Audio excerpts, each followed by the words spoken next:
പ്രിയപ്പെട്ടവരെ, ഇന്നേ ദിവസം നമ്മൾ ചർച്ച ചെയ്യുന്നത് മഹാഭാരത ഇതിഹാസത്തിൻ്റെ ഗദ്യരൂപത്തിലുള്ള പുസ്തകത്തിൽ നിന്നെടുത്ത ചില സംഭവങ്ങളെ ബേസ് ചെയ്തിട്ടാണ്. നമുക്കറിയാം, ദൈവത്തെ തേടുന്നവർക്ക് ദൈവം തന്നെ വെളിപ്പെടുത്തി കൊടുക്കും. അത് ദൈവത്തെ എത്രമാത്രം അഗാധമായി അവിടുത്തെ തേടുന്നു, അതിനനുസരിച്ചായിരിക്കും അവൻ അവരോട് പ്രവർത്തിക്കുന്നത്. നമുക്കറിയില്ല, നമുക്ക് ലോകത്ത് പല ജനങ്ങളുണ്ട്, പല ജനവിഭാഗങ്ങളുണ്ട്, പല രാജ്യങ്ങളുണ്ട്. അതുപോലെ തന്നെ മനുഷ്യനുണ്ടായിട്ട് നിരവധി വർഷങ്ങൾ കഴിഞ്ഞു. അപ്പോൾ ഏതൊക്കെ മനുഷ്യരാണ് ദൈവത്തെ തേടിയിട്ടുള്ളത്? അവർക്കൊക്കെ ദൈവം തന്നെ വെളിപ്പെടുത്തി കൊടുത്തിട്ടുണ്ടോ? അല്ലെങ്കിൽ ആ യഥാർത്ഥ ദൈവത്തിൻ്റെ അംശങ്ങൾ ആ വ്യക്തികൾക്ക് ലഭിച്ചിട്ടുണ്ടോ എന്നുള്ള കാര്യം നമുക്ക് തീർച്ചയില്ല. ആർക്കൊക്കെ ദൈവാംശം ലഭിച്ചിട്ടുണ്ടെന്നോ, അല്ലെങ്കിൽ ആർക്കൊക്കെ ആ ദൈവത്തെ പറ്റിയുള്ള അറിവ് ലഭിച്ചിട്ടുണ്ടെന്നോ, യഥാർത്ഥത്തിൽ അവർ ദൈവത്തെ തന്നെയാണോ മനസ്സിലാക്കിയിരിക്കുന്നത് എന്നുള്ള കാര്യങ്ങളൊന്നും നമുക്ക് അറിവില്ല. നമ്മളിവിടെ സംസാരിക്കാൻ പോകുന്നത് മഹാഭാരത എന്ന ഇതിഹാസത്തിൽ നിന്ന് എടുക്കുന്ന 1-2 സംഭവങ്ങൾ ബേസ് ചെയ്തിട്ടാണ്. ഞാനൊരിക്കലും അവകാശപ്പെടുന്നില്ല മഹാഭാരതം മുഴുവനും ശരിയാണെന്നോ അല്ലെങ്കിൽ തെറ്റാണെന്നോ നമ്മൾ ഒന്നും പറയാനായിട്ട് നമുക്ക് ഇവിടെ നിർവാഹമില്ല, അല്ലെങ്കിൽ അതിനുള്ള അറിവോ വ്യക്തതയോ എനിക്കില്ല. പക്ഷേ മഹാഭാരതം വായിച്ചപ്പോൾ എനിക്ക് കിട്ടിയ 1-2 എന്നെ സ്വാധീനിച്ച 1-2 സംഭവങ്ങളെ ബേസ് ചെയ്തിട്ടാണ് ഇന്നത്തെ വിഷയം.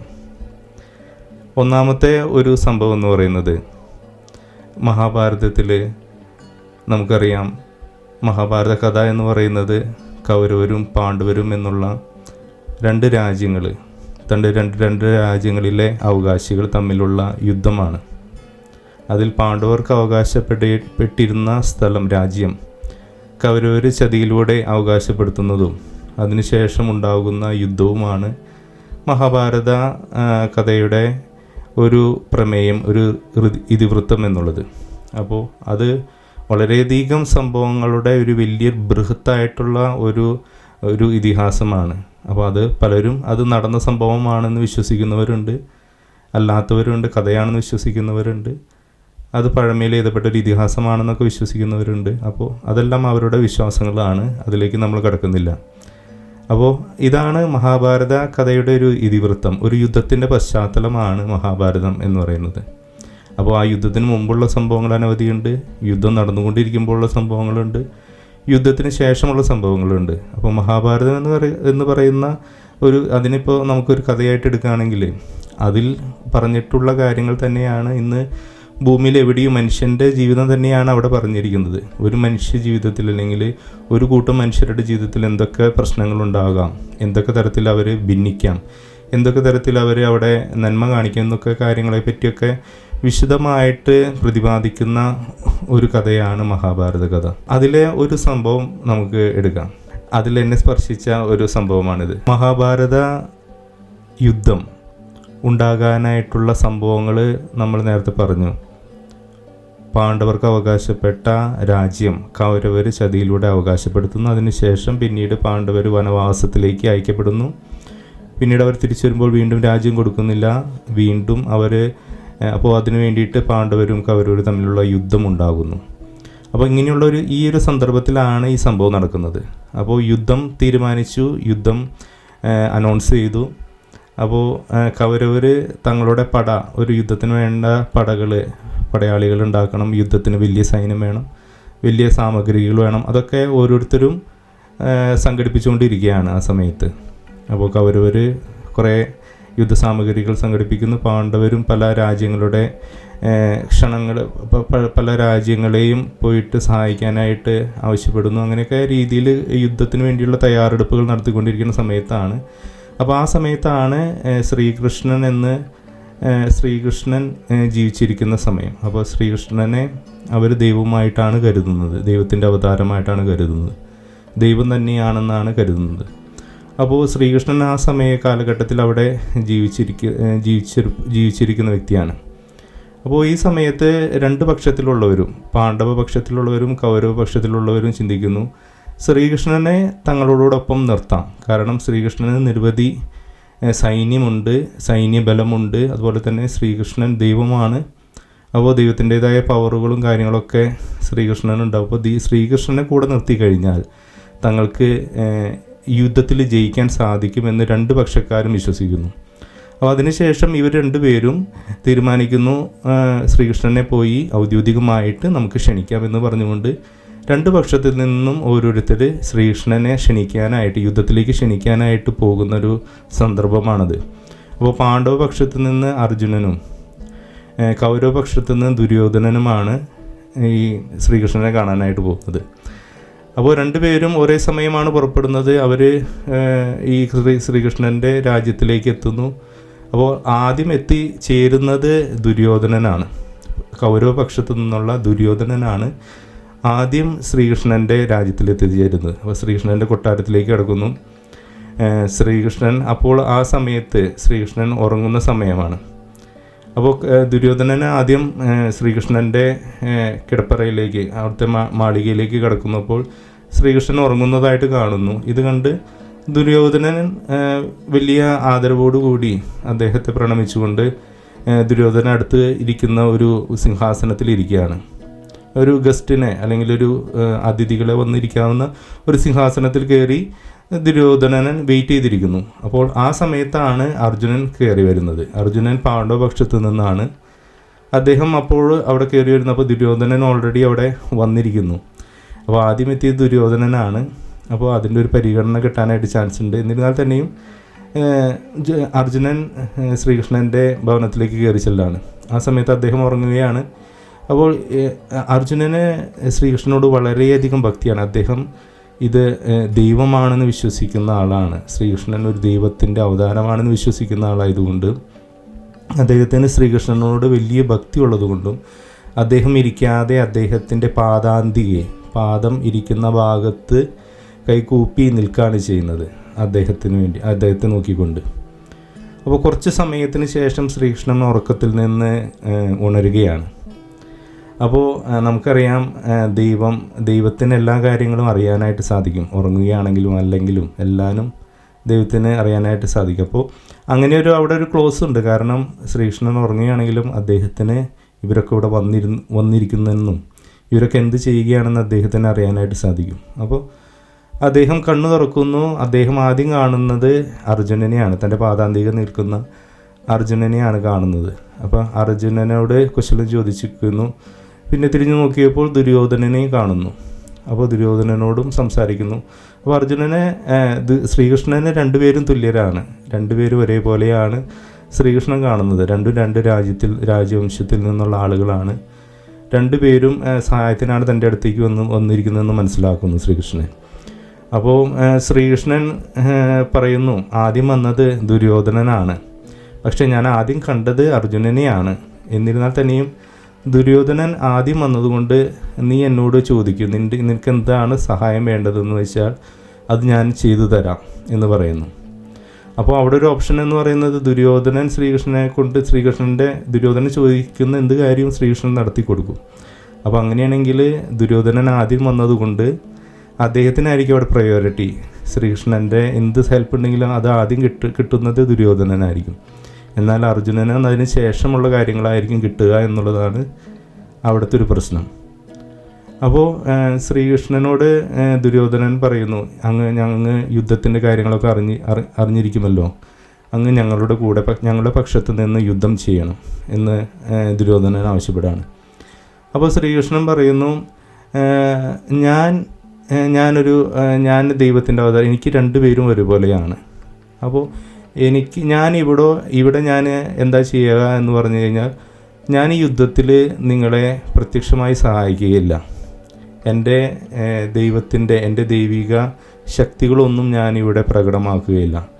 എന്നാൽ എനിക്ക് സ്വന്തമായിട്ടൊരു വലിയ സൈന്യവും എനിക്ക് സ്വന്തമായിട്ട് സൈന്യത്തിൻ്റേതായിട്ടുള്ള സാമഗ്രികളുമുണ്ട്. അത് നിങ്ങൾക്ക് എടുക്കാം.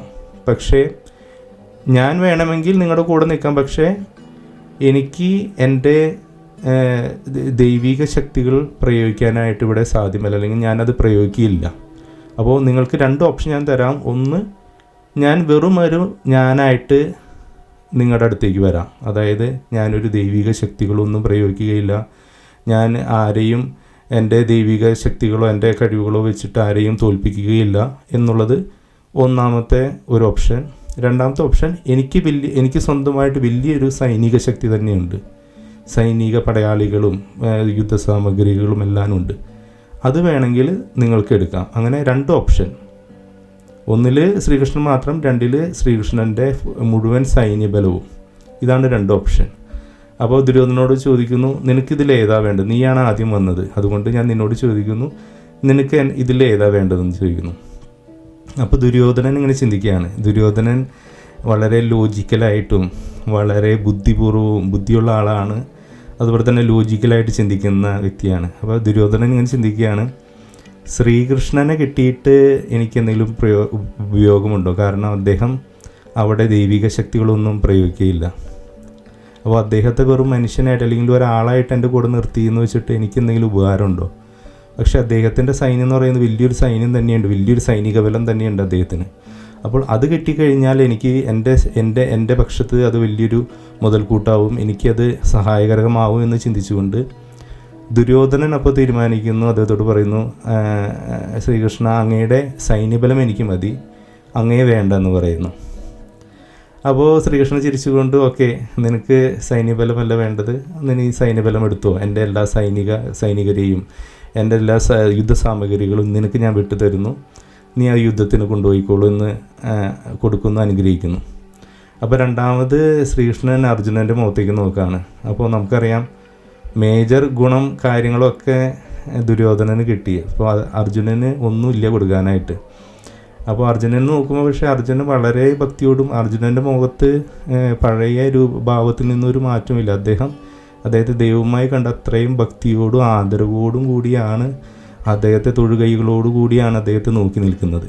അപ്പോൾ ശ്രീകൃഷ്ണൻ കാണുമ്പോൾ അർജുനൻ്റെ കണ്ണിൽ ആ ഭക്തിയും ആ സ്നേഹവും ആ ബഹുമാനവുമാണ് അദ്ദേഹത്തിൻ്റെ കണ്ണിൽ നിഴലിക്കുന്നത്.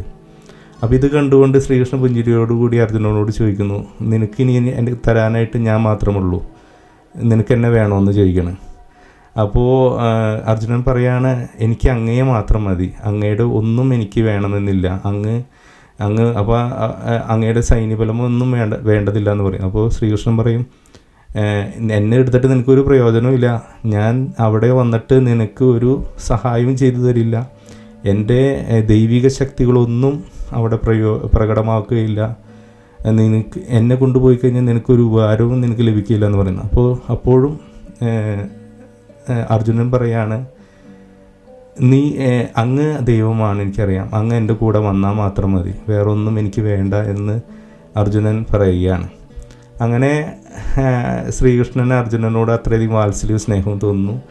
അർജുനനോട് പറയുന്നു, ഞാൻ നിൻ്റെ കൂടെ വരാം, എന്നാൽ നിൻ്റെ തേരാളിയായിട്ട് നിൻ്റെ കൂടെ നിൽക്കാം, ഞാൻ അവിടെ ഒന്നും ചെയ്യുകയില്ല, ഞാനൊരു വെറും തേരാളി എന്നുള്ള രീതിയിൽ ഞാൻ നിൻ്റെ മുന്നിലിരിക്കാം, നിനക്ക് വേണ്ടി ഞാൻ നിൻ്റെ യുദ്ധത്തിൽ ഞാൻ നിന്നെ തേരാളിയായിട്ട് നിൻ്റെ രഥം ഓടിക്കുന്ന ഒരു പരിചാരകൻ അല്ലെങ്കിൽ രഥം നയിക്കുന്ന ഒരു തേരാളിയായിട്ട് ഞാൻ നിൻ്റെ കൂടെ ഇരിക്കാം എന്ന് പറയുന്നു.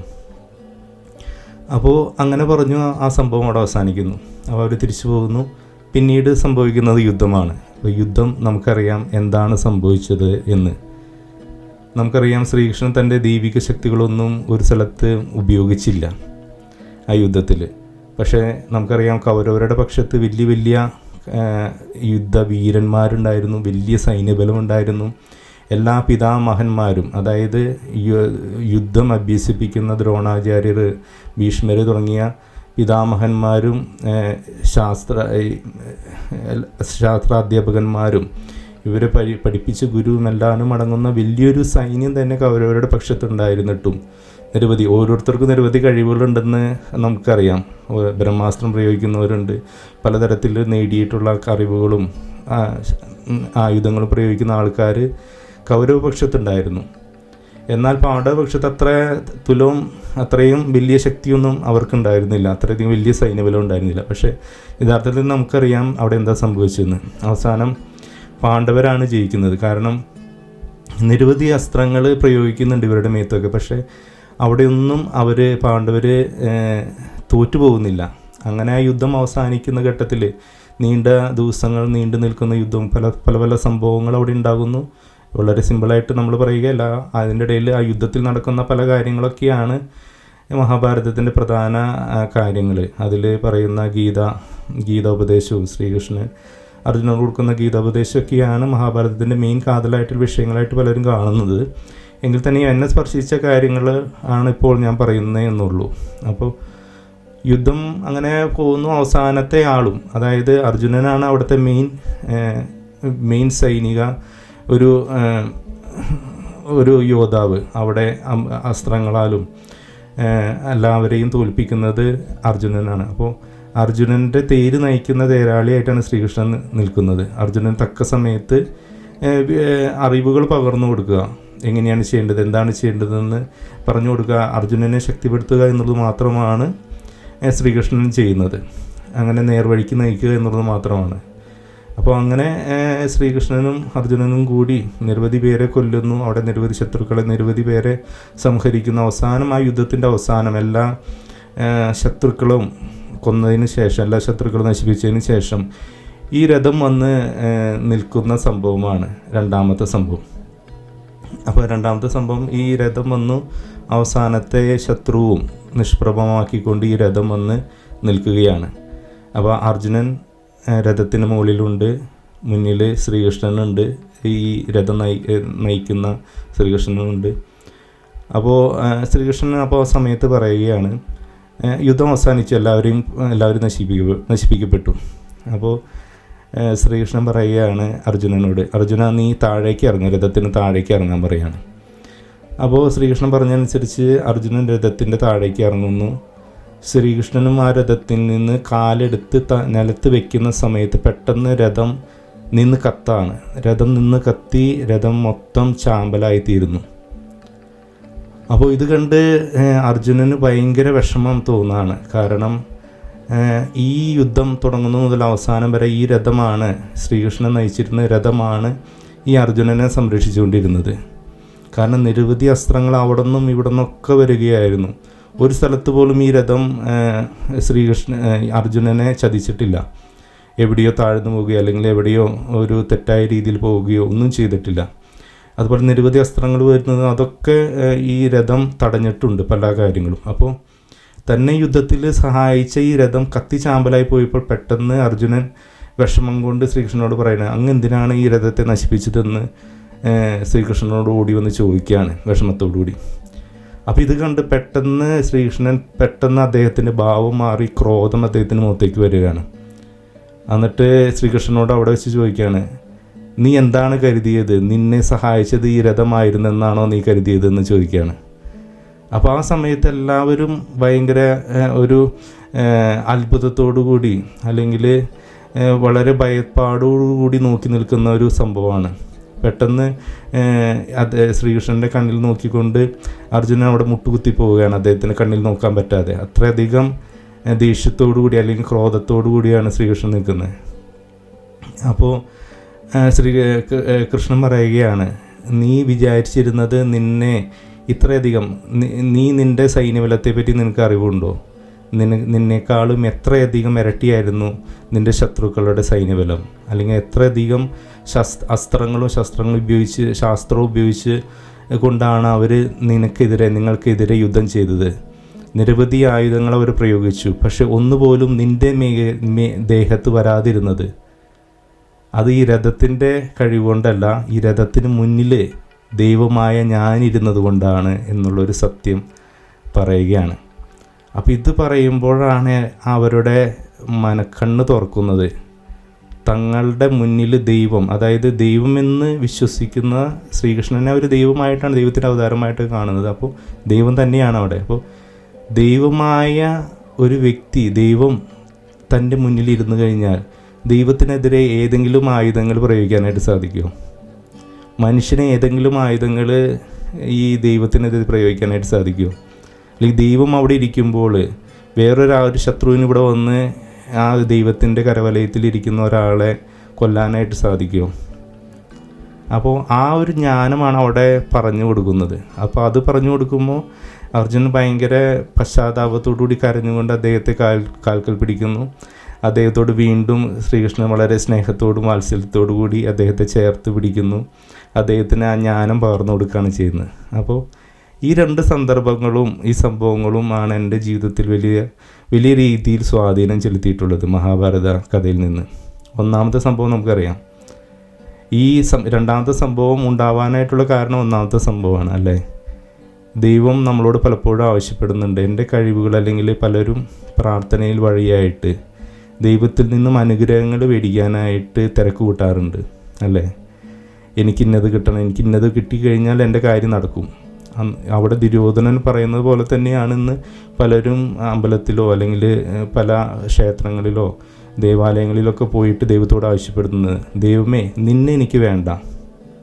നമ്മളറിയാതെ തന്നെ പറയും, നമ്മൾ പറയും ദൈവത്തിനെ പൂജിക്കും, നമ്മൾ ദൈവത്തോട് നാമം ഉരുവിടും. പക്ഷേ നമ്മുടെ മനസ്സിലിരിക്കുന്നത് ദൈവം തരുന്ന അനുഗ്രഹത്തെ പറ്റിയാണ്.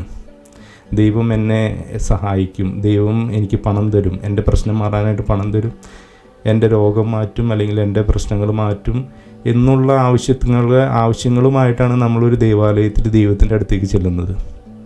അപ്പോൾ അവിടെ ദൈവം മുന്നോട്ട് വയ്ക്കുന്നത് ഒന്നാണ്, ഒന്ന് നിനക്ക് എൻ്റെ അനുഗ്രഹങ്ങൾ നീ മേടിച്ചോ, ഞാൻ തരാതിരിക്കില്ല, നീ എന്നോട് ചോദിച്ചു കഴിഞ്ഞാൽ ഞാൻ തരും. അത് ക്രിസ്ത്യാനിറ്റിയിലും ഹൈന്ദവ സങ്കല്പത്തിലൊക്കെ അങ്ങനെ തന്നെയാണ് പറയുന്നത്. ക്രിസ്ത്യാനിറ്റിയിൽ പറയുന്നത് തന്നെയാണ്, ദൈവത്തെ കരഞ്ഞ് ദൈവത്തോട് പ്രാർത്ഥിക്കുന്ന എല്ലാവർക്കും ദൈവം അനുഗ്രഹം കൊടുക്കും. അപ്പോൾ അതിൽ പ്രത്യേകിച്ച് വേറെ ലോജിക്കുകളൊന്നുമില്ല. ദൈവത്തെ കരഞ്ഞ് ആരൊക്കെ എന്ത് ആവശ്യപ്പെടുന്നോ അതൊക്കെ ദൈവം മനസ്സലിഞ്ഞു കൊണ്ട് കൊടുക്കും. പക്ഷേ അത് കൊണ്ടുപോകുന്നവൻ അതുകൊണ്ട് നിത്യമായിട്ട് അവന് ജീവിക്കാനായിട്ട് അല്ലെങ്കിൽ നിത്യമായിട്ട് അവൻ്റെ സന്തോഷത്തിന് അത് മാറുമെന്ന് വിചാരിക്കേണ്ട, അല്ലെങ്കിൽ നിത്യമായിട്ട് അവൻ അതുകൊണ്ട് ജയിക്കുമെന്നോ അല്ലെങ്കിൽ അതുകൊണ്ട് അവന് ജീവിതത്തിൽ വിജയമുണ്ടാവുമെന്നോ നമ്മൾ വിചാരിക്കാൻ നിൽക്കണ്ട. കാരണം ഇന്നൊരു രോഗം മാറാനായിട്ട് പ്രാർത്ഥിക്കും, ആ രോഗം ദൈവം മാറ്റി കൊടുക്കും. നാളെ വേറെ രോഗം വരും, അതിന് മാറ്റമുണ്ടാവില്ല. അല്ലെങ്കിൽ ഇന്ന് കടബാധ്യത മാറാനായിട്ട് ദൈവത്തോട് പ്രാർത്ഥിച്ചു, പൈസ കിട്ടി, എന്നാൽ നാളെയും വീണ്ടും വലിയൊരു കടം വരും. അവിടെ വേറിട്ട് നിൽക്കുന്നതാണ്, നീ ദൈവത്തെയാണോ തേടുന്നത്, ദൈവത്തെയാണോ നിൻ്റെ ജീവിതത്തിലേക്ക് നീ ക്ഷണിക്കുന്നത് എന്നുള്ളതാണ്. നീ ദൈവത്തെയാണ് കൊണ്ടുപോകുന്നതെങ്കിൽ ദൈവത്തോടൊപ്പം ഈ എല്ലാ കാര്യങ്ങളും നിനക്ക് കിട്ടും. എന്നാൽ നിനക്ക് ദൈവത്തിൻ്റെ അനുഗ്രഹങ്ങൾ മാത്രമാണ് ആവശ്യമുള്ളതെങ്കിൽ നിനക്ക് അനുഗ്രഹം മാത്രം കിട്ടും, നീ നശിക്കുകയും ചെയ്യും. നമുക്കറിയാം ആ യുദ്ധത്തിൽ കൗരവപക്ഷത്ത് എന്താണ് സംഭവിച്ചതെന്ന്. ഒരാൾ പോലും അവശേഷിക്കാതെ എല്ലാവരും കൊല ചെയ്യപ്പെട്ടു, എല്ലാവരും നശിപ്പിക്കപ്പെട്ടു. അപ്പോൾ ദൈവത്തെ പ്രാർത്ഥിച്ച് അനുഗ്രഹം നേടിക്കൊണ്ടു പോകുന്നവരൊന്നും എല്ലാവരും നല്ല രീതിയിൽ എത്തുമെന്നൊന്നും നമ്മൾ വിശ്വസിക്കാനായിട്ട് പറ്റുകയില്ല. അപ്പോൾ ഇവിടെ അതാണ് പ്രധാനപ്പെട്ട ഒരു കാര്യം. ദൈവത്തെ നീ തേടുന്നുണ്ടോ, ദൈവത്തെ നിൻ്റെ ജീവിതത്തിലേക്ക് നീ കൊണ്ടുവരുന്നുണ്ടോ, ദൈവത്തിൻ്റെ അനുഗ്രഹങ്ങളെ നോക്കാതെ ദൈവം വന്നു കഴിഞ്ഞാൽ എനിക്ക് കുറേ പൈസ കിട്ടുന്നു അല്ലെങ്കിൽ എൻ്റെ ജീവിതത്തിലെ കുറേ കാര്യങ്ങൾ നടക്കുന്നു എന്നുള്ളത് നോക്കാതെ ദൈവത്തിനോട് സ്നേഹിച്ചുകൊണ്ട് സ്നേഹത്തിൻ്റെ പേരിൽ, ബഹുമാനത്തിൻ്റെ പേരിൽ, ഭക്തിയുടെ പേരിൽ ദൈവത്തെ നീ നിൻ്റെ ജീവിതത്തിലേക്ക് കൊണ്ടുവരുന്നുണ്ടോ എന്നുള്ളതാണ് ദൈവം നോക്കുന്നത്. അപ്പോൾ ദൈവം അങ്ങനെയുള്ള വ്യക്തികളുടെ മനസ്സ് ദൈവത്തിൻ്റെ അടുത്ത് പ്രാർത്ഥിക്കാൻ വരുന്നവരെ ദൈവത്തിനെ കാണാനായിട്ട് സാധിക്കും അല്ലേ. നമുക്കറിയാം ദൈവത്തിന് ആരുടെയും മനസ്സ് മനസ്സിലാവാതിരിക്കില്ല. ഒരാൾ പ്രാർത്ഥിക്കാൻ വരുമ്പോൾ അയാൾ എന്ത് ഉദ്ദേശത്തോടു കൂടിയാണ് അവിടെ നിൽക്കുന്നതെന്ന് ദൈവത്തിന് അറിയാം. ഉള്ളിൽ എന്താണ് അവൻ്റെ അവൻ്റെ കുറേ ആഗ്രഹങ്ങൾ സാധിക്കാൻ, അവൻ്റെ സ്വാർത്ഥതയ്ക്ക് വേണ്ടി, മറ്റുള്ളവരെ നശിപ്പിക്കാൻ വേണ്ടിയിട്ട് അവൻ ഉള്ളിൽ ആഗ്രഹിച്ചുകൊണ്ട് ഓരോ കാര്യങ്ങൾ ആഗ്രഹിക്കുന്നതാണോ, അതോ അവൻ യഥാർത്ഥമായിട്ട് എന്നെ തന്നെയാണോ തേടുന്നത് എന്നുള്ള ഒരു ചോദ്യം. അങ്ങനെയുള്ളവൻ്റെ കൂടിയാണ് ദൈവം ഇറങ്ങി വരുന്നത്, അങ്ങനെയുള്ളവൻ്റെ കൂടിയാണ് ദൈവം ജീവിക്കാനായിട്ട് ആഗ്രഹിക്കുന്നത്. അതൊന്നാമത്തെ കാര്യം. അപ്പോൾ അതിനുശേഷം നമ്മൾ പറഞ്ഞു, ഈ ദൈവം നമ്മുടെ ജീവിതത്തിൽ ഉണ്ടാകുന്ന കാര്യങ്ങൾ നമുക്ക് പ്രത്യക്ഷത്തിൽ ഒന്നും നമുക്ക് പ്രത്യേകിച്ച് അനുഗ്രഹങ്ങൾ കിട്ടണമെന്നോ ഒന്നും നമുക്ക് നിർബന്ധമില്ല. ദൈവം കൂടിയുണ്ടെങ്കിൽ ചിലപ്പോൾ ഒരു കാര്യം മറ്റുള്ളവരെ കമ്പയർ ചെയ്ത് നോക്കുമ്പോൾ നമുക്ക് വലിയ സമ്പത്ത് ഉണ്ടാവില്ല, നമുക്ക് വലിയ വലിയ കാര്യങ്ങളൊന്നും നടക്കണമെന്നില്ല, വലിയ വലിയ കാര്യങ്ങളൊന്നും ഉണ്ടാവണമെന്നില്ല. പക്ഷേ ദൈവം കൂടെയുള്ളവന് ദൈവം അറിയാതെ ഒന്നും സംഭവിക്കുകയില്ല എന്നുള്ളതാണ് സത്യം. അതുതന്നെയാണ് ബൈബിൾ പറയുന്ന, കറക്റ്റായിട്ട് ആ വചനം തന്നെ തന്നെയാണ് എടുത്തു പറയുന്നത്. അപ്പോൾ അത് തന്നെയാണ് ബൈബിളും പറയുന്നത്. ദൈവത്തെ വിശ്വസിക്കുന്നവർക്ക്, ദൈവത്തോട് ചേർന്ന് നിൽക്കുന്നവർക്ക് അവനറിയാതെ ഒന്നും അവരുടെ ജീവിതത്തിൽ സംഭവിക്കില്ല. അവൻ്റെ പദ്ധതികൾ മാത്രമായിരിക്കും അവിടെ സംഭവിക്കുന്നത്. അവനെ പറ്റിയുള്ള പദ്ധതി അവൻ്റെ കയ്യിലുണ്ട്, അവൻ അവരെ നയിക്കും എന്നുള്ള കാര്യം. അപ്പോൾ അത് തന്നെയാണ് യഥാർത്ഥമായിട്ടുള്ള സത്യം. അപ്പോൾ അവൻ ലോകത്ത് പല കാര്യങ്ങളും നടക്കും, പല പ്രശ്നങ്ങളുണ്ടാവും, പല കാര്യങ്ങളുണ്ടാവും. അൾട്ടിമേറ്റായിട്ട് അവൻ്റെ മേലൊന്നും വരികയില്ല. അവൻ്റെ മേൽ എന്തെങ്കിലും വരുന്നുണ്ടെങ്കിൽ തന്നെ അവൻ അത് അറിയാതെ സംഭവിക്കുകയില്ല. അല്ലെങ്കിൽ അവനത് അനുവദിക്കുന്നത് കൊണ്ടാണ് അവിടെ അവനത് ആ കഷ്ടതകൾ അനുഭവിക്കേണ്ടി വരുന്നത്. അല്ലെങ്കിൽ അവന് അത് നിശ്ചിത കാലത്തേക്ക് വേണ്ടിയിട്ട് അവന് കൊടുക്കുന്ന ശിക്ഷണമായിട്ടായിരിക്കും അങ്ങനെയുള്ള കാര്യങ്ങൾ സംഭവിക്കുന്നത്. അപ്പോൾ ആ മഹാഭാരത കഥയിൽ സംഭവിച്ചത് അത് തന്നെയാണ്. ഇന്ന് ദൈവം നമ്മളോട് പറയാനായിട്ട് പല രീതിയിലും പറയാനായിട്ട് ആഗ്രഹിക്കുന്നത് അത് തന്നെയാണ്. അപ്പോൾ നമുക്കറിയാം, ദൈവത്തെ അന്വേഷിച്ച് നടക്കുന്നവർക്ക്, ദൈവത്തെ തേടുന്നവർക്ക്, അത് പല കാലഘട്ടത്തിൽ നമുക്കറിയാം. ഇപ്പോൾ ബൈബിളാണ് യഥാർത്ഥത്തിൽ ദൈവം സംസാരിച്ചതെന്ന് വിശ്വസിക്കുന്ന ഒരു വ്യക്തി, അത് യഹൂദ ജനത്തിനാണ് ആദ്യം ബൈബിള് അല്ലെങ്കിൽ ദൈവത്തിൻ്റെ രഹസ്യങ്ങൾ, ദൈവത്തിൻ്റെ ജ്ഞാനം കൊടുത്തത് ആദ്യം യഹൂദ ജനത്തിൽ. ദൈവത്തിന് ആരോടെങ്കിലും പറയണ്ടേ? അപ്പോൾ ഏതെങ്കിലും ഒരു ജനവിഭാഗത്തെ തിരഞ്ഞെടുക്കേണ്ടതുള്ളത് കൊണ്ട് അദ്ദേഹം യഹൂദ ജനത്തെയാണ് അന്ന് തിരഞ്ഞെടുത്തത്. പക്ഷേ ഈ പാരലൽ ടൈമിൽ പല രാജ്യങ്ങളിൽ പലരും ദൈവത്തെ തേടുന്ന ആൾക്കാരുണ്ടെങ്കിൽ, ദൈവത്തെ അന്വേഷിച്ച ആൾക്കാരുണ്ട്, അവർക്കും ദൈവം എന്തെങ്കിലുമൊക്കെ ദൈവത്തിൻ്റെ അംശങ്ങൾ പകർന്നു കൊടുക്കാതിരിക്കില്ല എന്നാണ് എൻ്റെ വിശ്വാസം. ഞാനത് എവിടെയും എഴുതപ്പെട്ടിട്ടില്ല. എങ്കിൽ തന്നെയും ഞാൻ മനസ്സിലാക്കിയ ദൈവത്തിൻ്റെ സ്വഭാവം അനുസരിച്ച് അദ്ദേഹം ദൈവത്തെ തേടുന്ന ആരെങ്കിലും ഉണ്ടെങ്കിൽ പൂർണ്ണ ഹൃദയത്തോടെ അദ്ദേഹത്തെ എവിടെ ഇരുന്ന് തേടിയാലും അവർക്ക് അവനെ വെളിപ്പെടുത്തി കൊടുക്കും. അപ്പോൾ അവരത് മനസ്സിലാക്കിയിരിക്കുന്നതിൽ ചിലപ്പോൾ പല കുറ്റങ്ങളുണ്ടാവാം. അല്ലെങ്കിൽ മനുഷ്യനത് ദൈവം പറയുന്നത് മനസ്സിലാക്കിയെടുക്കുമ്പോഴും, അല്ലെങ്കിൽ അവനത് മറ്റുള്ളവർ പറയുമ്പോഴൊക്കെ തെറ്റുകളും അതിൽ പല കാര്യങ്ങളും വന്നുകൂടാം. അപ്പോൾ എന്നിരുന്നാൽ തന്നെയും എവിടെയൊക്കെ ദൈവത്തിൻ്റെ അംശങ്ങൾ നമുക്ക് കാണാനായിട്ട് സാധിക്കും. അപ്പോൾ അതുതന്നെയാണ് എനിക്കിന്ന് പറയാനുള്ളത്. ഈ മഹാഭാരത കഥയിൽ നിന്ന് ദൈവത്തെ നിങ്ങൾ പൂർണ്ണമായ സ്നേഹത്തോടു കൂടി, പൂർണ്ണമായ ബഹുമാനത്തോടു കൂടി, പൂർണ്ണമായി ആഗ്രഹിച്ചുകൊണ്ട് അവിടുത്തെ തേടുക, അവിടുത്തെ അങ്ങനെ സ്നേഹിക്കുക. ദൈവം നമ്മുടെ ജീവിതത്തിൽ വരാനായിട്ട് ആഗ്രഹിക്കുക. നിൻ്റെ ജീവിതത്തിൻ്റെ നിയന്താവും നിൻ്റെ ജീവിതത്തെ നയിക്കുന്ന വ്യക്തിയും ദൈവം മാത്രം ആയിരിക്കട്ടെ. Welcome to common sense.